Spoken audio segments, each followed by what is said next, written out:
നമസ്കാരം. 2026 ജൂൺ 2 വ്യാഴം രാശി മാറുകയാണ്. 1201 ഇടവം 19 ഈ രാശിമാറ്റം. വ്യാഴം അതിൻ്റെ ശത്രുവിൻ്റെ ക്ഷേത്രമായ മിഥുനത്തിൽ നിന്നും സ്വന്തം ഉച്ചക്ഷേത്രമായ കർക്കിടകത്തിലേക്കാണ് മാറി വരുന്നത്. അതുകൊണ്ട് തന്നെ മിക്ക രാശിക്കാർക്കും ഏറെ ഗുണഫലങ്ങൾ പ്രദാനം ചെയ്യുന്ന ഒരു വർഷമാണ് 2026 ജൂൺ 2 ആരംഭിക്കുന്ന സമയം. ഒരു രാശിയിൽ ഏറെക്കുറെ ഒരു വർഷമാണ് വ്യാഴത്തിൻ്റെ സഞ്ചാരകാലം.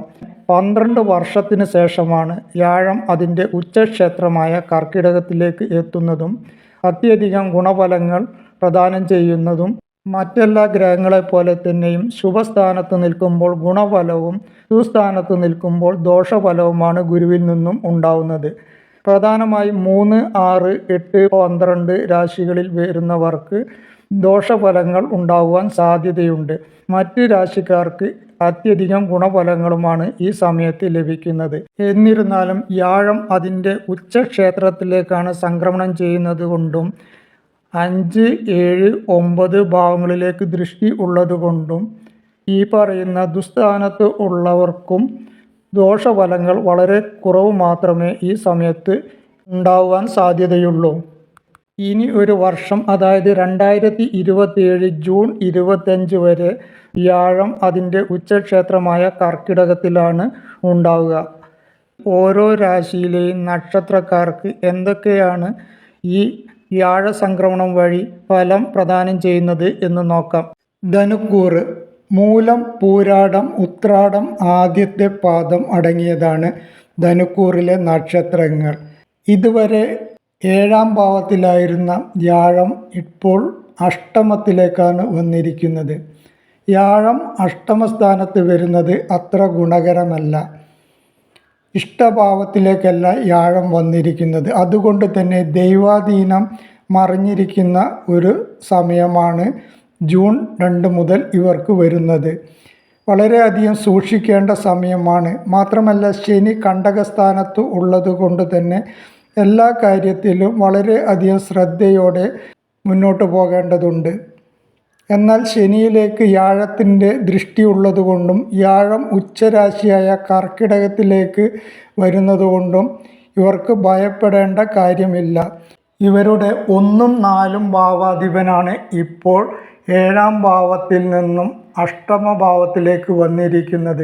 എന്നിരുന്നാലും ഇവരുടെ 12ാം ഭാവത്തിലേക്കും 2ാം ഭാവത്തിലേക്കും 4ാം ഭാവത്തിലേക്കും വ്യാഴത്തിൻ്റെ ദൃഷ്ടി ഉള്ളത് ഈ സമയത്ത് ഇവർക്ക് ഉണ്ടാവാവുന്ന ദോഷഫലങ്ങൾ വളരെ അധികം കുറച്ചു കൊണ്ടുവരുന്നതിന് സാധിക്കുന്നതാണ്.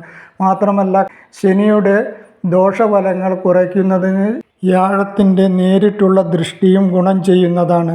കണ്ടകശനിയുടെ കാലമായതുകൊണ്ട് തന്നെ ചെറിയ ചെറിയ രോഗങ്ങൾ വരുവാനും ആസ്പത്രിവാസത്തിനും ഒക്കെ സാധ്യതയുണ്ട്. അതുകൊണ്ട് തന്നെ തക്ക സമയത്ത് ചികിത്സ നൽകേണ്ടതുണ്ട്. രോഗശമനം ഉണ്ടാവുമെങ്കിലും ഇടയ്ക്കിടയ്ക്ക് ചെറിയ രീതിയിലുള്ള അസുഖങ്ങളൊക്കെ ഇവരെ ബുദ്ധിമുട്ടിച്ച് എന്ന് വരാം. രോഗം മൂർച്ഛിക്കാതെ നോക്കേണ്ടതുണ്ട്. അപകടമുണ്ടാകാതെ ഈ സമയത്ത് സൂക്ഷിക്കേണ്ടതുണ്ട്. ആസ്പത്രിവാസത്തിനും ചിലവ് കൂടുവാനും ഒക്കെ സാധ്യതയുള്ളത് കൊണ്ട് തന്നെ അപകടങ്ങൾ വളരെയധികം സൂക്ഷിക്കേണ്ട ഒരു സമയമാണ്. സാമ്പത്തിക വരവ് ഉണ്ടാവുമെങ്കിലും അതിനനുസരിച്ച് ചിലവും ഉണ്ടാവുന്നതാണ്. 12ാം ഭാവത്തിൽ, അതായത് ശനിയിലേക്ക് വ്യാഴത്തിൻ്റെ ദൃഷ്ടി ഉള്ളത് കൊണ്ട് തന്നെ ഇവർക്ക് സാമ്പത്തിക ബുദ്ധിമുട്ട് അധികം ഉണ്ടായി എന്ന് വരില്ല. എങ്കിലും അപ്രതീക്ഷിതമായ ധനവരവിനും ഈ സമയത്ത് സാധ്യത കാണുന്നു. പാരമ്പര്യമായി കിട്ടാനുള്ള സ്വത്ത് കിട്ടുവാൻ സാധ്യതയുണ്ട്. മാതൃഗുണം ഉണ്ടാവുന്നതാണ്. അല്ലെങ്കിൽ മാതൃസ്ഥാനത്തുള്ള വ്യക്തികളുടെ സ്വത്തോ മറ്റു ഗുണങ്ങളോ ഇവർക്ക് ലഭിക്കുന്നതാണ്. വീട്, വാഹനം, വസ്തു എന്നിവ വാങ്ങുവാൻ ആഗ്രഹിക്കുന്നവർക്ക്, വീട് പുതുക്കി പണിയാൻ ആഗ്രഹിക്കുന്നവർക്ക് അതും നടന്നു കിട്ടുന്നതാണ്. എങ്കിലും ക്രയവിക്രയങ്ങളിൽ നഷ്ടമുണ്ടാകാതെ സൂക്ഷിക്കേണ്ടതുണ്ട്. വിദ്യാർത്ഥികൾക്ക് വിദ്യാഗുണം ലഭിക്കുന്നതാണ്. മത്സര പരീക്ഷയ്ക്ക് തയ്യാറെടുക്കുന്നവർക്ക് അതിനുള്ള അവസരമുണ്ടാവുന്നതും മത്സര പരീക്ഷ വഴി നേട്ടം ഉണ്ടാവുന്നതും ആണ്. കുടുംബത്തിൽ താളപ്പിഴകൾ വരാതെ സൂക്ഷിക്കേണ്ടതാണ്. വാക്ക്, പ്രവൃത്തി എന്നിവ വളരെ അധികം സൂക്ഷിച്ച് ചെയ്യേണ്ടതുണ്ട്. ജോലി നേട്ടം ഉണ്ടാവുമെങ്കിലും ജോലിയിൽ ചില അസ്വസ്ഥതകളൊക്കെ ഈ സമയത്ത് വന്നു എന്നിരിക്കാം. ധനനഷ്ടവും ധനക്കുറവും ഉണ്ടാവാനും സാധ്യതയുണ്ട്. കുടുംബക്കാർ തമ്മിലോ സുഹൃത്തുക്കൾ തമ്മിലോ ബന്ധുക്കൾ തമ്മിലോ ഒക്കെ അഭിപ്രായ വ്യത്യാസം ഇല്ലാതെ ഈ സമയത്ത് ശ്രദ്ധിക്കേണ്ടതുണ്ട്. ഊഹക്കച്ചവടം വഴി നഷ്ടം ഉണ്ടാകാതെയും നോക്കേണ്ടതുണ്ട്.